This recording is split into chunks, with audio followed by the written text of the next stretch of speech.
제목을 본문에서 제목을 잡고 있습니다. 양무리의 본이 되라, 그런 말씀의 제목입니다.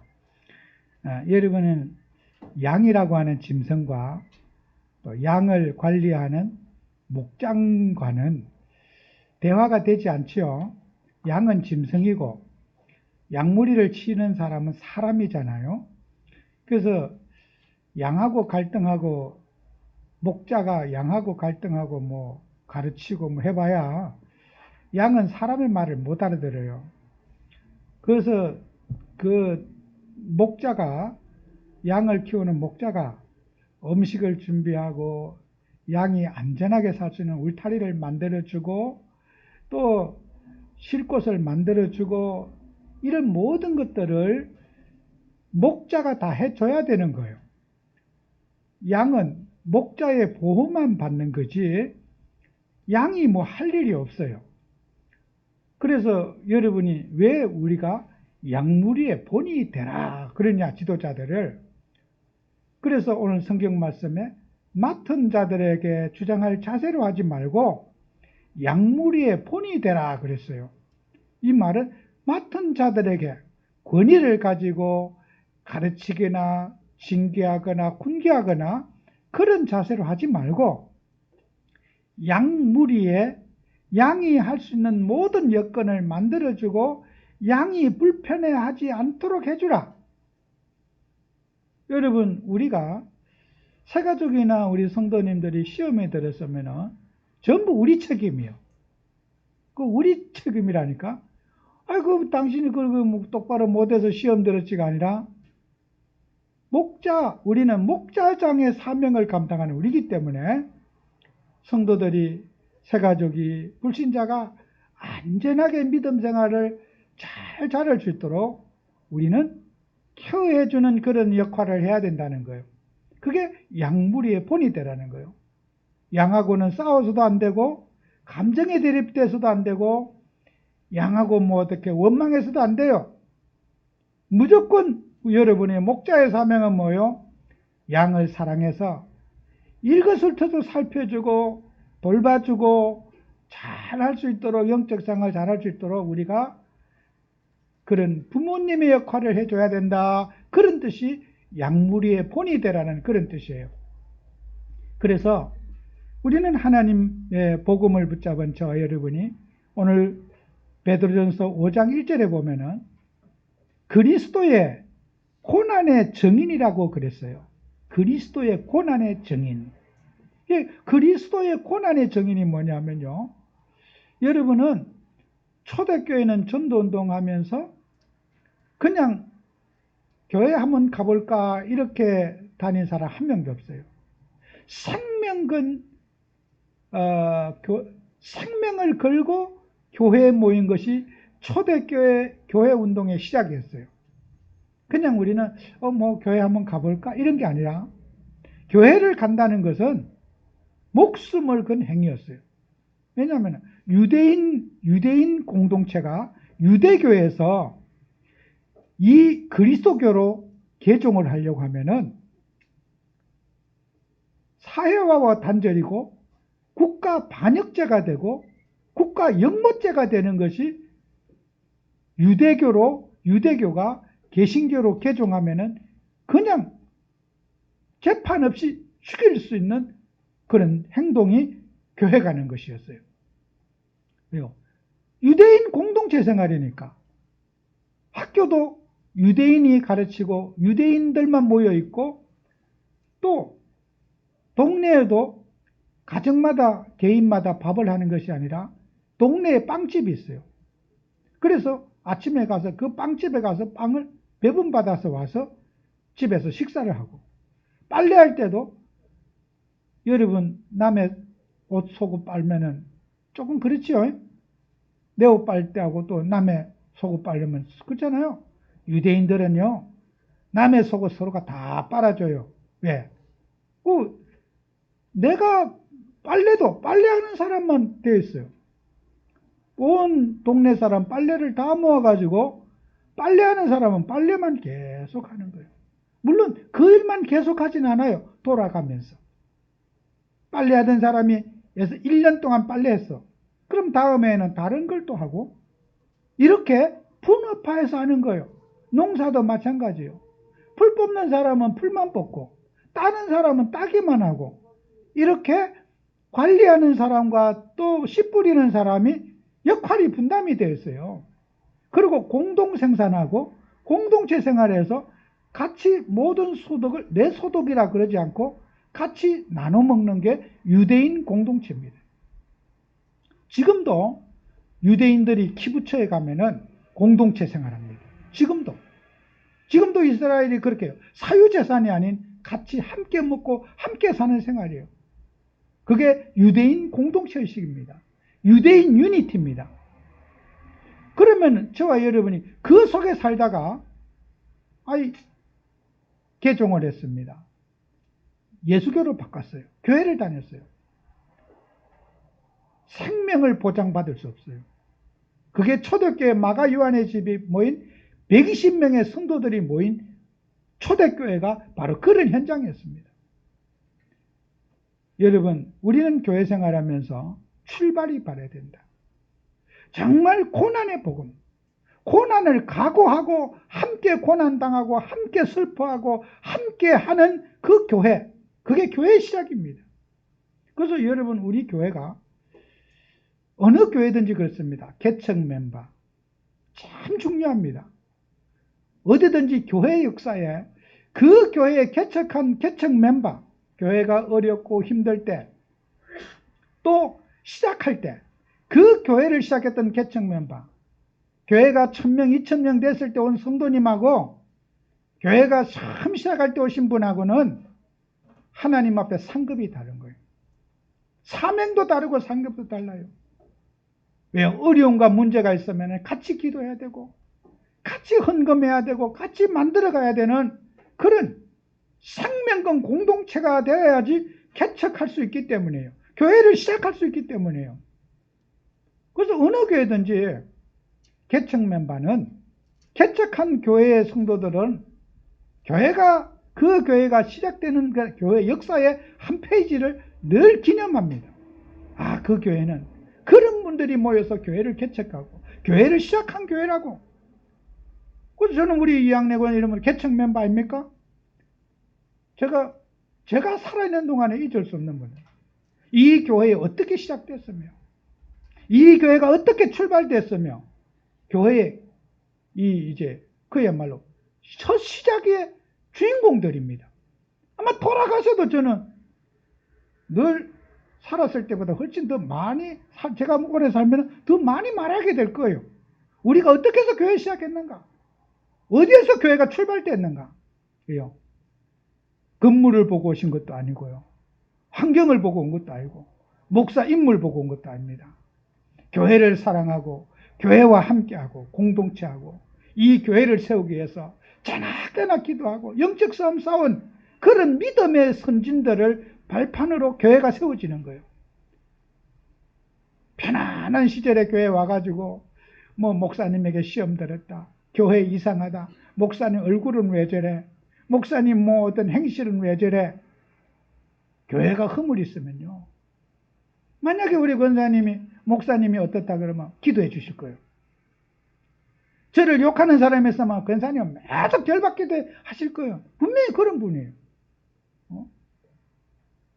제가 오늘 권사님이 신학원에 가셨는데요. 어느 목사님이 제 욕을 강단에서 하더래요. 그런데 두 권사님이요, 화가 전뜩 나왔고 막 결박시켜야 된다고. 여러분 같으면 어떻게 했어요? 목사님 알리지 말자. 그렇게 했습니까? 자식 같은 마음으로. 우리 목사님을 욕하는 저분은 그냥 다리 뭉대일 것까지 기대. 여러분요, 그게요, 사랑이기 때문에 교회를 시작하는 거예요. 저는 그 사랑을 알거든요. 목사가 어떤 허물이 있거나 문제가 있거나 남들이 뭐라 그러든지 나는 주의 종을 위해서 기도하고 주의 종을 자식처럼 품고 기도하고, 그게요, 초대교회 교회운동의 시작이 바로 고난의 복음이에요. 고난을 함께하고 같이 짐을 지고 같이 기도하는 사람들이었어요. 여러분, 우리 교회가요, 이 고난의 복음의 동역자가 된 것을 감사해야 돼요. 정말 수고할 수가 있고 우리가 헌신할 수가 있고 내가 이 교회를 위해서 사랑할 수 있는 영적 공동체, 그게 고난의 복음이거든요. 그래서 여러분이 데살로니가 후서 3장 10절 11절에 보면은 누구든지 일하기 싫어하거든 먹지도 말게 하라. 우리가 들은즉 너희 가운데 게으르게 행하여 도무지 일하지 아니하고 일을 만들기만 하는 자들이 있다 함이나 그랬어요. 게으른 자들은 밥도 주지 말아라. 일하기 싫어하는 밥 먹지도 말아라.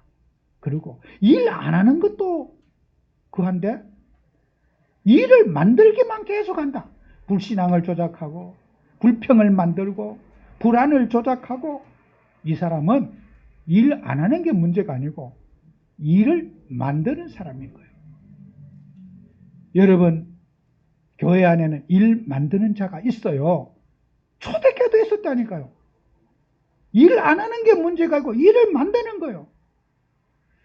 여러분, 교회마다요, 일 만드는 사람 많이 있어요. 없는 교회 없어요. 일 안 하는 게 문제가 아니라니까요. 방해하는 사람, 방해꾼이 있다는 거예요. 제가 아주 가까운 우리 전도하시는 목사님, 지인들, 제가 몇 분 이렇게 정말 현장 사랑하는 이렇게 목사님들 몇 분을 이렇게 늘 관계하고 있는데, 이 포럼을 하면요, 이제 속상한 얘기, 힘든 얘기를 동역자니까 목회하면서 이렇게 말씀을 하실 때가 있어요. 참 목회하면서 너무 괴롭고 힘들 때 서로 이제 그런 속상한 걸 이제 풀 데가 없으니까 또 성도들에게 얘기할 수가 없고 집에 가서 얘기도 할 수가 없고 속에서 막 엉어리가 지고 가슴이 아프니까. 그래서 이 목사님이 교회를 이렇게 크게 이렇게 했는데도 교회가 빚이 많다 보면은 그 하루에 이제 이자가 막 한 달이 금방 돌아오는 거예요. 한 몇천만 원 이자를 내려고 하면은 이게 뭐 달이 막 금방 지나오니까 교회가 모든 성도님과 저희들이 이자 내려고 온 머리가 이렇게 막 고민하고 있는데, 어느 날 말이요, 어떤 분이 앞에 나와가지고 목사님이 저렇게 중고차 저런 거 끌고 다녀서 되나, 목사님 새 차 빼줘야 된다, 막 앞에 와서 마이크를 잡고 해야 돼요. 근데 속으로 조금 겁이 나더래. 그래 이제 뭐 들어오더니 막 그 재정 보는 분에게 자기가 돈 낼 줄 알았대. 말하는 사람이 사주라고 그들이. 아니 교회가 돈이 지금 한 달에 월세 내갈 돈데 목사님이 새 차 뭐 빼주고 싶은 마음이 없는 사람은 어디 있겠어요. 근데 그 말하시는 분 보세요. 지금 우리 사정이 한 달에 이렇게 나가는데 이것도 매달 맡기가 급급한데 새 차 안 사주고 싶어서 목사님 중고차 사던 게 아니고, 어떤 경찰 공무원이 사던 그 외제차 벤츠가 있는데 중고 500만 원 주고, 근데 여러분 중고 500만 원짜리 그 차를 사면요, 그 팔 때는 속이고 파는 거예요. 고장난 법을. 근데 교회 집사님 가운데 그 성도 가운데 중고차 딜러가 있는데 그걸 이제 자기 차라 그러면서 목사님한테 팔아먹은 거야. 근데 이제 먼 거리 갈 때 있으면 우리 집으로 와요. 목사님 차 같이 타고 가자고. 왜 그러냐면 이 차가요, 말썽을 피우면요, 어디서 고장난지를 몰라. 이게 그렇게 목사님은 그 어려움 속에서 같이 정말 교회를 위해서 수고하고 있는데 막 마이크 잡고 막 그러니까, 여러분요, 교회는요, 내가 목사님 차 사드리라고 당은 얼마를 하면서 보태서 하세요, 이래야 그 정상인데 자기는 10원도 안 하면서 목사님 차 사드리라고. 그러니까 목사님 속에 얼마나 화가 나겠어요. 이게 막 교회 분란을 일으키고, 또 재정부는 장로님들도 수고 많이 하시는데 얼마나 또 미안하겠어요. 지금까지 그 차 지금 타고 다닙니다. 여러분 하나님이라면서요, 수고를 같이 하고 함께 나누는 사람이 돼야지 어느 교회든지 말잔치만 하고 말만 앞장 세우는 사람이 있어요. 여러분요, 이런 저는 많은 목사님 보면 교회마다 없는 사람이 없더라고. 바람잡이처럼 풍선에 바람 들어간처럼 부추기긴 하고 본인은 손 하나도 까딱하지 않는. 그럼 우리 목사님들 얼마나 상처를 받습니까? 수고하는 성도님들, 재직들이 얼마나 또 상처받아요. 그리고 온 교인들이 그러면 수고하는 분, 목사님 맨날 저 중고차 500만짜리 차가 서가지고 고장하고, 그럼 수고하는 분들이 얼마나 또 얼굴이 떳떳합니까? 우리 교회는요, 그런 사람들을 주의하라는 거예요. 그래서 여러분 히브리서 13장 7절에 보면은 하나님의 말씀을 너희에게 일러주고 너희를 인도하던 자들을 생각하며 그들의 행실의 결말을 주의하여 보고 그들의 말씀을 붙잡으라 그랬어요. 아이, 예수 믿는 사람이 맨날 술 취해 있고 담배나 피우고 이상한 짓 하고 그런 사람의 말은 본받지 말라는 거예요. 말은 누구든지 번듯하게 할 수가 있어요. 말은 누구든지 막 돈 안 되는 말이니까 내질릴 수 있어요. 그런 사람들은 경계하라. 그런 사람들은 본받지 말라. 히브리서 13장 7절에 우리에게 말하고 있습니다. 제가 일부 예배 때는 적으면서 하기 때문에 다 적어놨습니다. 꼭 집에 가서 성경 한번 찾아보시기 바랍니다. 우리는 말이면 다 말이 아닙니다. 그들의 삶이 복음적이어야 되고 그들의 삶이 영적이어야 되고 고난의 복음을 함께하는 그리스도 공동체가 돼야지 그 사람들이 참된 제자가 되고 모범이 된다는 거예요. 우리 후대들 앞에 고난의 복음을 같이 지어갖고 눈물을 흘려도 같이 눈물 흘리고 성도들을 귀하게 여기고 같이 함께하는 그리스도의 증인들이 돼야 될 줄로 믿습니다. 말잔치 하는 교회가 아니에요. 하나님은 그런 사람들을 본받지 말라고 그랬어요. 제가 많은 목사님들 그런 사람들이 없는 교회가 없어요. 재직들이 상처받고 목사님들이 상처받고 우리는 교회 다니면서 하나님의 일에 고난의 복음을 같이 할 수 있는 여러분 되셔야 돼요. 그게 하나님 뜻입니다. 그래서 여러분은 우리가 세상에 살아가면서 지나친 염려는 사탄의 올무가 돼요. 무슨 일이든지 지나친 욕심이 있잖아요. 그 욕심이 사탄의 올무가 되는 거예요. 우리가 모든 염려를 베드로전서 5장 7절에 보면은 너희 염려를 다 주께 맡겨라 그랬어요. 따라해 봅시다. 너희 모든 염려를 다 주께 맡겨라. 일부만 맡기지 말고 다 맡겨라. 성경은 모든 염려를 싹 다 맡겨라. 미래 걱정, 인생 걱정, 불안, 염려만 어떻게 해요? 조바심 다 맡겨라. 90%만 맡기지 말고 100% 맡겨라. 하나님 앞에. 그죠? 그가 너희를 돌보심이라 그랬어요. 성경의 원문에는 뭐냐면요, 그가 너희를 돌보시라. 이 말은 그가 알고 계신다 그런 뜻이에요. 그가 알고 계신다. 돌보심이라. 하나님이 여러분을 알고 계시다는 거예요. 여러분이 어려움 당하는 것, 인생의 일, 미래의 일, 주님이 다 알고 계신다는 거예요. 아니, 하나님이 다 알고 계시는데, 하나님은 졸지도 주무시지도 않고 싹 다 알고 계시는데 염려할 게 뭐가 있습니까? 여러분은 우리 아버지의 자녀들 아닙니까?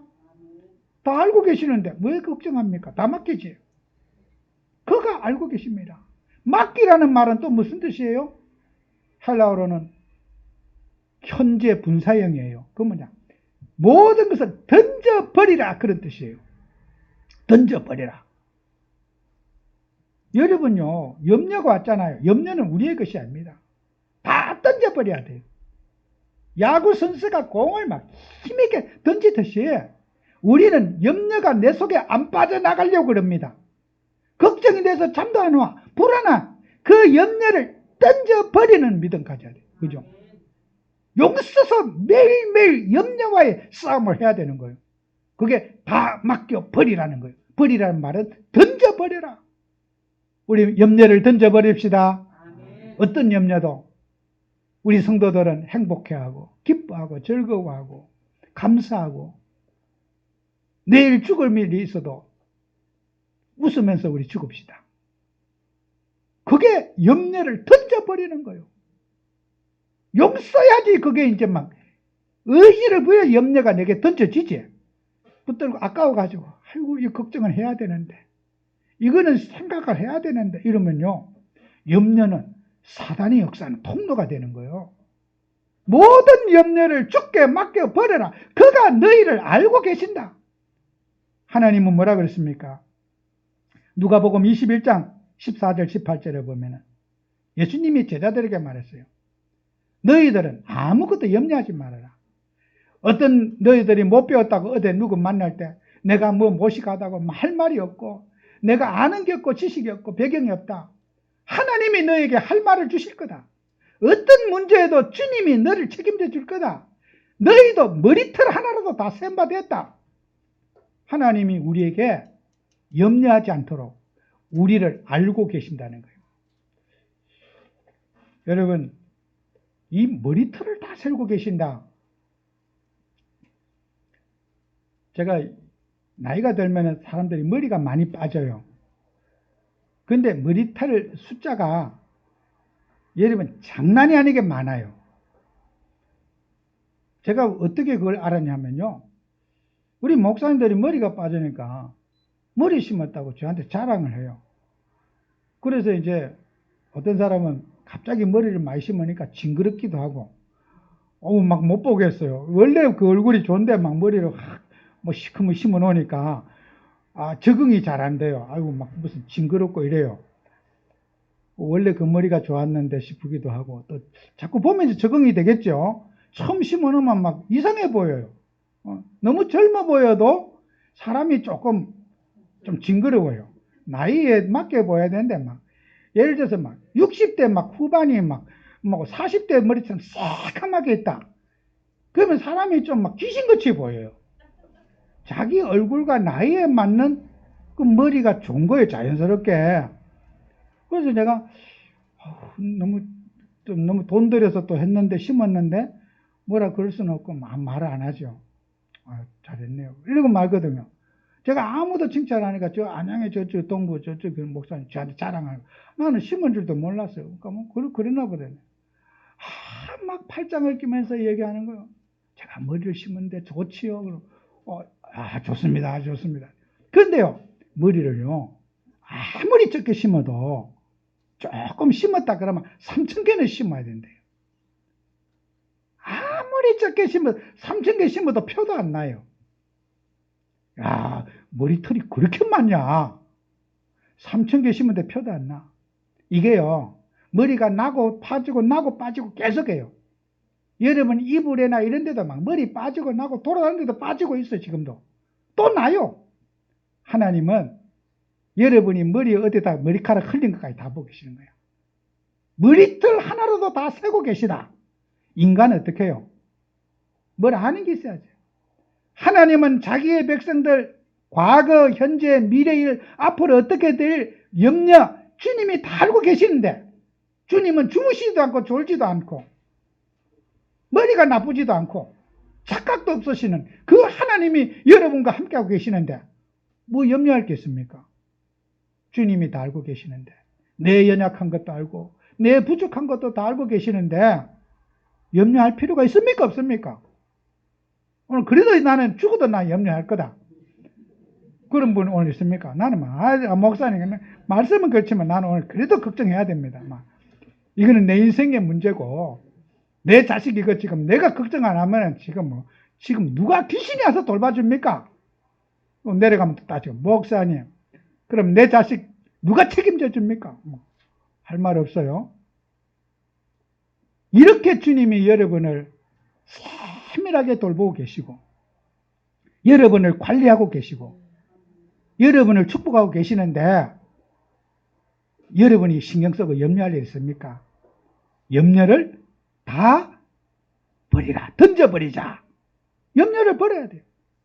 교회 염려, 가정 염려, 인생 염려, 미래 걱정 던져버리는 믿음 가지시기 바랍니다. 그게 복음이에요. 염려는 불신앙의 통로요. 사단의 역사는 통로입니다. 치유받으셔야 돼요. 그래서 우리가 복음 가진 하나님 자녀는 사람의 말 귀를 닫으세요. 사람의 경험 닫으세요. 예수님이 주신 교훈, 예수님이 주신 가르침을 딱 받아야 돼요. 예수님은 제자들에게 요한복음 13장 4절 15절에 보면은 예수님이 제자들을 교육하는데 식사를 딱 하시고 나서 수건을 허리춤에 딱 치시고는 따뜻한 물을 떠오라는 거예요. 대하에. 그리고 제자들을 딱 앉아놓고 한 명 한 명 와서 발을 씻겨주시는 거예요. 양말을 벗겨서 신발도 저기 맨바닥으로 돌아다닌 신발도 없어갖고 맨바닥으로 돌아다니는 제자들을 발을 싹 닦여주는 거야. 그러니까 이제 베드로가 그 일을 보다가는 예수님 제 발은 절대로 못 씻습니다. 베드로가 예수님 발 씻겨주는 게 싫어서가 아니에요. 체면에. 그래도 예수님이 내 발을 씻겨를 이게 황송하기도 하고 미안하기도 하고 그래요. 예수님이 그래요. 내가 너를 발을 씻기지 않으면 넌 나와 상관없다. 베드로가 깨달았어요. 저는 발만 아니고 목욕도 시켜주세요. 온몸을 해주세요. 이미 발을 씻은 자는 더러워진 발만 씻으면 되니까. 우리가 삶 속에서 일어나는 것만 회개하면 되지. 너는 언약의 백성, 하나님 자녀니까 몸은 씻을 필요 없다. 예수님이 우리에게 주신 교훈입니다. 저도 여러분에게 한번 발을 한번 씻겨주는 시간 한번 가지면 좋겠어요. 하여튼 따뜻한 물을 이렇게 좀 해가지고 아주 뽀득뽀득 여러분의 발을 한 명 한 명 피로도 잘 풀릴 거고. 여러분 이게 섬김의 자세고 사랑의 자세요. 사람이요. 우리가 교회는 성도들을 귀하게 여기고 사랑하고 군림하는 자세가 아닌 섬기고 사랑하는 자세. 내가 행한 것처럼 너희도 행하라. 이렇게 주님이 누가복음 13장 15절에 말씀하셨어요. 내가 너희 행한 것 같이 너희도 행하게 하려고 본을 보였노라 그랬어요. 여러분의 집에 오신 손님에게 물 떼어놓고 발을 씻겨주면 그런 사람 없겠지만 얼마나 그게 참 귀한 대접이겠습니까? 우리 교회는 섬김의 공동체요. 사랑의 공동체요. 저는 여러분에게 발 씻겨주고 싶어요. 늘. 언젠가는 한번 하고 싶어요. 한 번이 아니라 계속 하고 싶어. 여러분, 사랑을 해줘야지 사랑을 받습니다. 사랑을 해줘야지 사랑을 받지 군림하면 미움받아요. 내가 어디 가서 무시받는다. 나는 좀 대접을 못 받는다.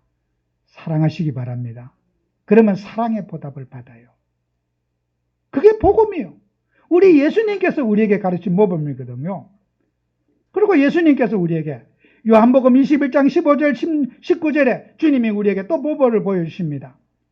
베드로에게 내 어린 양을 먹이라. 내 어린 양을 치라. 내 어린 양을 먹이라고 주님이 베드로에게 사명을 주시면서 마지막에 베드로에게 중요한 말이에요. 네가 젊어서는 띠띠고 네 맘대로 다녔지만은 네가 어떠한 죽음으로 네가 죽을지를 너는 알아야 된다. 순교자의 각오로 살아야 된다는 거예요. 순교. 제자 양육은 순교다. 네 것 다 버리고 양을 위해서 네 생명을 거는 것이고 네 것을 다 버리고 양을 사랑하는 거다. 떼놓고 사랑하는 게 아니다. 자존심, 명예, 자리 다 내려놓고 하나님 앞에 죽음을 각오하는 헌신하고 순교자의 길을 가라. 이것이 베드로에게 주신 마지막 미션이에요.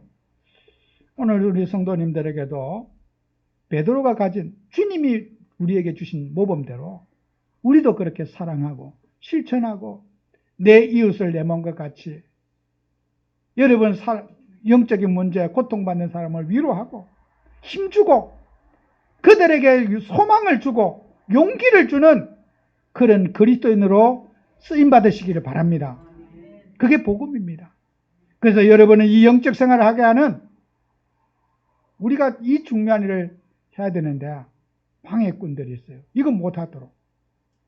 그래서 베드로전서 5장 오늘 본문에 7절 8절 있잖아요. 근신하라 깨어라 너희 대적 마귀가 우는 사자같이 두루 삼키자를 찬다 그랬어요. 우리는 영적 생활을 못하게 하는 대적이 있어요. 사탄이. 마귀와의 싸움에서 승리하셔야 돼요. 육신적인 싸움에서 승리하셔야 돼요. 사랑할 대상을 사랑하지 못하는 게 그게 영적 문제예요. 사랑 대신에 미움, 정오, 분열, 갈등, 자기 야망, 동기 때문에 하나님의 백성을 사랑하지 못하는 거예요. 저는 목사로서 이 자리에 있지만은 저의 마음과 여러분 마음은 좀 다를 수 있어요. 저는 우리 교회에 한 번이라도 발을 들여놓은 사람, 한 번이라도 오셨다 가신 사람 잊을 수가 없고 그분들을 내 마음속에 지울 수가 없어요. 어제 제가 그 방송에 잠깐 보니까 제천에 대해서 쭉 나오더라고. 뭐 제천에 의림지가 나오고 뭐 거기가 어떤 뭐 음식점 나오고 그 동네 한 바퀴 그 최영철이라는 그 이제 탤런트가 음식점도 동네를 쭉 하는데 그걸 다 보니까 누구 생각하냐? 우리 김상희 사님하고 표선이 권사님 생각나는 거야. 저 한번 가보고 싶다. 그 의림지가 가고 싶은 게 아니고 그분들 어떻게 사시는지 우리 요건이 요영이 어떻게 있는지 너무 그 생각이 나는 거야. 그 제천을 보는데 빵가게가 생각나는 게 아니고 계속 참 교회를 위해 수고하고 애쓰시고 정말 기도하시는 분들인데 어떻게 계시는지. 저는요 목사의 마음은 교회를 한 번에도 발 데려놓은 사람, 하나님이 보내주신 사람들이에요. 하나님이 허락지 아니하면은 교회 아무나 못 와요. 절에도 아무나 못 가듯이 교회도 하나님이 불러서 교회에 오시는 거예요. 여러분요, 교회 아무나 오는 줄 압니까? 하나님이 여러분을 부르지 않으면 교회 못 와요. 절에도 마찬가지예요. 절에 아무나 가는 게 아니에요. 절에 있는 귀신이 불러야 가는 거예요. 무당집에 아무나 갑니까? 귀신이 불러야지 무당집에 가는 거예요. 지가 본인이 가는 거 아니라니까요. 본인이 교회 가고 싶다고 교회 가고 절에 가고 싶다고 절에 가고 무당집 가고 싶다고 하는 거예요. 귀신이 땡겨서 귀신이 떠나 밀어서 가는 거예요. 사람들 아유 내 의지로 왔지. 착각입니다. 주님이 불러서 여러분이 교회 오신 거예요. 하나님의 선택받은 백성이기 때문에 주님이 오늘 여러분 이 자리에 부르시고 세우신 것입니다. 교회 하나님이 선택하게 안 하시면 누구도 교회 올 자가 없습니다. 그래서 여러분은 정말 우리는 성도님들을 사랑하고 영적 대적 교회를 이간하고 불평하고 폄훼하는 불신앙 영들을 예수님의 이름으로 결박시키는 응답 받으셔야 돼요. 그죠? 목사가 이상하다. 내가 목사님을 위해서 집중 기도해 드려야 되겠다. 우리 목사님 욕하는 분들 내가 마귀 결박을 박살을 내야 되겠다. 우리 권사님 같은 기도 마음을 가지셔야 돼요. 그래 목사님의 행동을 칠칠맞게 해가지고 이런 사람은요 어디 가셔야 돼요? 교회를 잘못 왔어요. 절에 가야 돼요. 그런 사람은. 절에 가면은 딱 맞아요. 절에 갈 사람이 교회 와가지고 안 맞는 거예요. 그래서 교회 다니다가 잘못하고 시험 들어갖고 동네 현장 다녀보세요. 내 교회 가갖고 막 못 볼 것만 실컷 보고 다 닦으면서. 내가 교회 찾아갔는데 막 이상한 것만 실컷 보고 왔다고. 그 사람 교회 잘못 왔어요. 절에 가야 될 사람인데 교회를 어쩌다 발을 디뎌나가지고 똥바가지 다 써버린 거예요. 여러분요, 인생이요. 하나님의 자녀는 교회가 인생에 맞아야 돼요. 그죠? 절간이 맞은 사람은 절에 가야 돼요. 그죠? 절에 가야 될 사람이 교회 와가지고 시험 들고 앉았어. 그러니요, 세상 복도 못 받고 교회 복도 못 받고 쌍코피 나버리는 거예요. 그죠? 안 그렇습니까?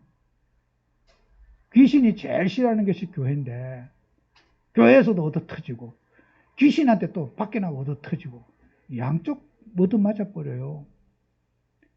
우리는 하나님 자녀가 영적인 사실을 붙잡고 영적 대적과의 싸움에 승리하셔야 돼요. 그래서 우리는 디모데 후서 1장 7절에 있는 대로 여러분은 하나님의 백성은 능력을 입어야 되고 사랑을 입어야 되고 절제를 입어야 돼요. 능력과 사랑과 절제가 있어야 되는 거예요. 복음을 위해서 우리가 사랑하면서 정말 하나님께서 우리에게 주신 사명을 감당하는 증인 되셔서 우리가 이 땅에 살아가면서 전도자의 삶을 살고 현장에 하나님의 필요를 따라서 우리가 세워져서 정말 주님의 사랑을 전달하는 그리스도의 모본을 실천하는 여러분 되시기를 축원합니다. 기도합니다. 주님, 우리 교회의 모든 재직들과 성도들에게 축복하셔서 정말 양무리의 본이 되라고 하는 주의 말씀을 붙잡고 승리하는 증인들이 되게 해 주옵소서. 예수님의 이름으로 기도드립니다. 아멘.